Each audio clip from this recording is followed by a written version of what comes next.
नमस्कार विद्यार्थी मित्रांनो, एक्झाम क्रॅकर करंट अफेअर्स या यूट्यूब चॅनलवरती तुम्हा सर्वांचं स्वागत आहे. आज आपण बघणार आहोत 22 फेब्रुवारी 2026चे चालू घडामोडीतले टॉप 10 महत्त्वाचे प्रश्न, जे सर्व प्रकारच्या स्पर्धात्मक परीक्षांसाठी तुम्हाला उपयुक्त ठरतील. चला तर मग व्हिडिओला सुरुवात करूया. व्हिडिओच्या सुरुवातीला बघूया काल विचारलेला खास प्रश्न, आणि तो प्रश्न आहे 78वा झोमी राष्ट्रीय दिन कोणत्या राज्यात साजरा करण्यात आला? या प्रश्नाचं योग्य उत्तर आहे पर्याय क्रमांक C, Manipur. 78वा झोमी national day मणिपूरमधील Churachandpur येथे मोठ्या सांस्कृतिक उत्साहात आणि राजकीय महत्त्वासह साजरा करण्यात आला. हा कार्यक्रम इव्हँजेलिकल बेप्टिस्ट कन्व्हेन्शनच्या सेंटेनरी हॉलमध्ये आयोजित करण्यात आला होता. मणिपूरचे उपमुख्यमंत्री लोसी दिखो हे या कार्यक्रमाचे प्रमुख पाहुणे होते.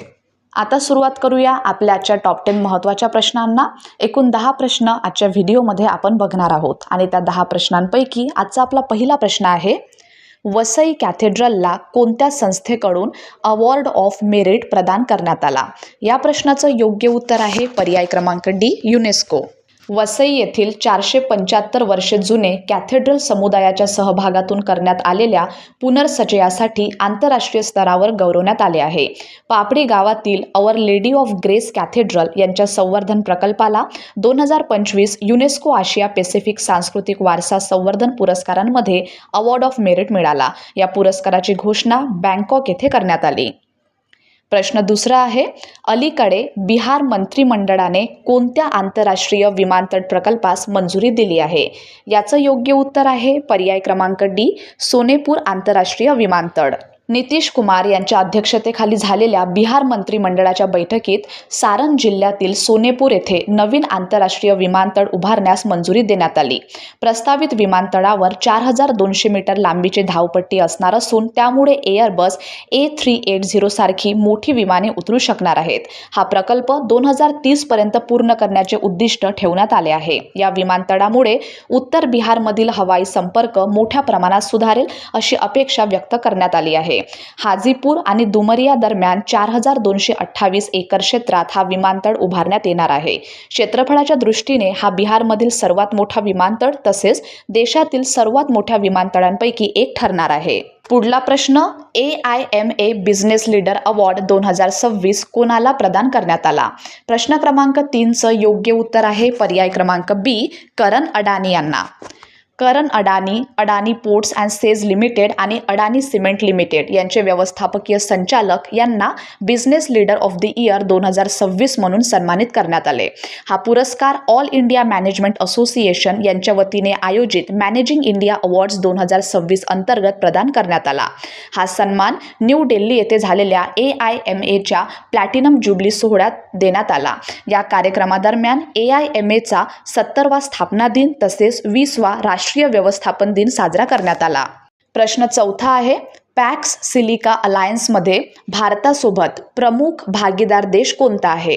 याचं योग्य उत्तर आहे पर्याय क्रमांक डी, युनायटेड स्टेट्स. इंडियाने पॅक्स सिलिका अलायन्समध्ये औपचारिक प्रवेश केला असून यासाठी पॅक्स सिलिका डिक्लेरेशनवर स्वाक्षरी करण्यात आली. ही स्वाक्षरी केंद्रीय मंत्री अश्विनी वैष्णव आणि अमेरिकेचे आर्थिक व्यवहार उपपरराष्ट्रमंत्री जॅकोब हेलबर्ग यांच्या उपस्थितीत करण्यात आली. या निर्णयामुळे दोन्ही देशांमधील महत्त्वाची खनिजे, सेमीकंडक्टर आणि कृत्रिम बुद्धिमत्ता क्षेत्रातील सहकार्य अधिक बळकट होणार आहे. अमेरिकेचे दूत सेर्जिओ गोर यांनी भारताचा सहभाग रणनीतिक आणि अत्यावश्यक असल्याचे म्हटले आहे. पाचवा प्रश्न आहे, अलीकडे सुरू करण्यात आलेल्या 6900 कोटींच्या सीमा गाव विकास कार्यक्रमाचा शुभारंभ कोणी केला? पाचव्या प्रश्नाचं बरोबर उत्तर आहे पर्याय क्रमांक सी, अमित शाह. केंद्रीय गृहमंत्री अमित शाह यांनी आसाममध्ये व्हायब्रंट विलेज प्रोग्रामच्या दुसऱ्या टप्प्याचे उद्घाटन केले. या उपक्रमाचा उद्देश सीमावर्ती भागातील पायाभूत सुविधा आणि उपजीविकेच्या संधी मजबूत करणे असा आहे.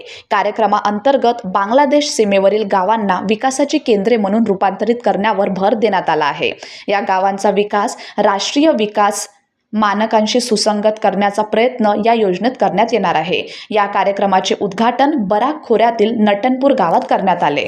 सहावा प्रश्न आहे, नवी दिल्ली येथे झालेल्या AI शिखर परिषदेत सादर करण्यात आलेल्या घोषणापत्राला किती देशांनी पाठिंबा दिला आहे? याचं योग्य उत्तर आहे पर्याय क्रमांक सी, 88. नवी दिल्ली येथे आयोजित इंडिया AI इम्पॅक्ट समिट 2026 दरम्यान सादर करण्यात आलेल्या नवी दिल्ली AI प्रभाव घोषणापत्राला 88 देशांनी मान्यता दिली आहे. या देशांमध्ये प्रमुख जागतिक शक्तींचाही समावेश आहे. घोषणापत्रावर स्वाक्षरी करणाऱ्या देशांमध्ये United states, United kingdom, China, Brazil, Australia, Austria, Canada आणि स्वित्झर्लंड यांचा समावेश आहे. प्रश्न 7वा आहे, वर्ल्ड पँगोलिन डे 2026च्या निमित्ताने जगभरात सुमारे किती पँगोलिन जप्त करण्यात आले आहे? या प्रश्नाचं योग्य उत्तर आहे पर्याय क्रमांक C, 5 lakh. World pangolin day 2026च्या निमित्ताने पँगोलिनच्या गंभीर स्थितीकडे जागतिक लक्ष वेधले गेले आहे. 2016 ते 2024 या कालावधीत जगभरात 5 लाखांहून अधिक पँगोलिन अवैध वन्यजीव व्यापारातून जप्त करण्यात आले. साइट्स म्हणजेच वन्य प्राणी व वनस्पतींच्या आंतरराष्ट्रीय व्यापारावरील करार यांच्या नव्या अहवालानुसार एकूण 5,53,042 पँगोलिन 2,222 जप्ती प्रकरणांमध्ये 49 देशांमध्ये आढळून आले. या काळात किमान 74 देशांचा पँगोलिनच्या अवैध व्यापाराशी थेट किंवा अप्रत्यक्ष संबंध आढळून आला. हा बेकायदेशीर व्यापार 178 वेगवेगळ्या तस्करी मार्गांमध्ये होत असल्याचे अहवालातून स्पष्ट झाले आहे. 8वा प्रश्न आहे, मुलांमधील ऑटिझम आणि दुर्मिळ न्यूरोजेनेटिक मेंदू विकारांवर उपचारासाठी जीन थेरपी उपक्रम सुरू करणारा देश कोणता आहे? 8व्या प्रश्नाचं योग्य उत्तर आहे पर्याय क्रमांक सी, संयुक्त अरब अमिराती. युनायटेड अरब इमिरेट्सने मुलांमधील ऑटिझम आणि दुर्मिळ न्यूरोजेनेटिक मेंदू विकारांवर उपचार करण्यासाठी 2 नाविन्यपूर्ण जीन थेरपी उपक्रम सुरू केले आहेत. हे प्रकल्प इमिरेट्स हेल्थ सर्व्हिसेस यांच्या नेतृत्वाखाली राबविण्यात येत आहेत. या उपक्रमांमुळे केवळ लक्षणांवर उपचार करण्याच्या पद्धतीऐवजी रोगाच्या आनुवंशिक मुळांवर लक्ष केंद्रित करणाऱ्या अचूक वैद्यशास्त्राकडे वाटचाल होत आहे. या निर्णयामुळे UAEने प्रगत बाल न्यूरोलॉजिकल उपचार क्षेत्रात प्रादेशिक स्तरावर अग्रस्थान मिळवले आहे. प्रश्न 9वा आहे, टिटॅनस आणि प्रौढ डिफ्थेरिया लसीचे उद्घाटन कोणाच्या हस्ते करण्यात आले? 9व्या प्रश्नाचं योग्य उत्तर आहे पर्याय क्रमांक सी, JP नड्डा. केंद्रीय आरोग्य मंत्री JP नड्डा यांनी 21 फेब्रुवारी 2026 रोजी सेंट्रल रिसर्च इन्स्टिट्यूट कासावली येथे टिटॅनस आणि प्रौढ डिफ्थेरिया लसीचे लोकार्पण केले. याआधी केवळ टिटॅनस टॉक्झॉइड लस दिली जात होती, मात्र आता व्यापक संरक्षणासाठी TD लसीचा अवलंब करण्यात आला आहे. ही लस वर्ल्ड हेल्थ ऑर्गनायझेशन आणि national technical advisory group on immunisation यांच्या मार्गदर्शनाखाली सुरू करण्यात आली आहे.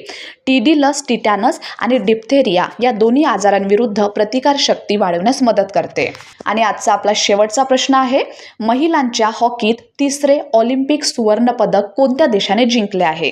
10व्या प्रश्नाचं योग्य उत्तर आहे पर्याय क्रमांक बी, अमेरिका. 21 फेब्रुवारी 2026 रोजी झालेल्या अंतिम सामन्यात अमेरिकेने महिलांच्या हॉकीत आपले 3रे ऑलिम्पिक सुवर्णपदक जिंकले. टीम USAने लढतीत कॅनडा संघाचा 2-1 असा पराभव केला. मेगन केलर हिने अतिरिक्त वेळेत निर्णायक गोल करत अमेरिकेला विजय मिळवून दिला. हा सामना मिलन कॉर्टिना 2026 ऑलिम्पिक स्पर्धेत झाला. आपल्या 5व्या आणि अखेरच्या ऑलिम्पिकमध्ये खेळणाऱ्या हिलरी नाईट हिने सामन्याच्या शेवटच्या क्षणी बरोबरी साधणारा गोल करत सामना ओव्हरटाईम मध्ये नेला. तर विद्यार्थी मित्रांनो, हे होते आपल्याचे टॉप 10 महत्त्वाचे प्रश्न. आणि आता बघूया तुमच्यासाठीचा खास प्रश्न, जो आहे ॲक्सेस पास योजना कोणत्या राज्यात सुरू करण्यात आली आहे?